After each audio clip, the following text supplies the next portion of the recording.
أعوذ بالله من الشيطان الرجيم. فلا صدق ولا صلى ولكن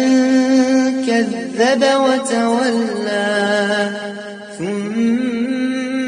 ذهب إلى أهله يتمطى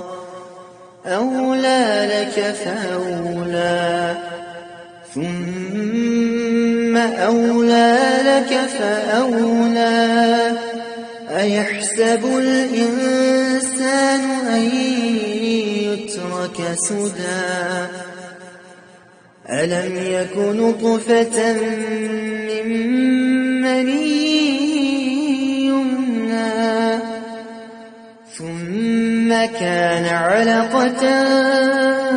فخلق فسوى فجعل منه الزوجين الذكر والأنثى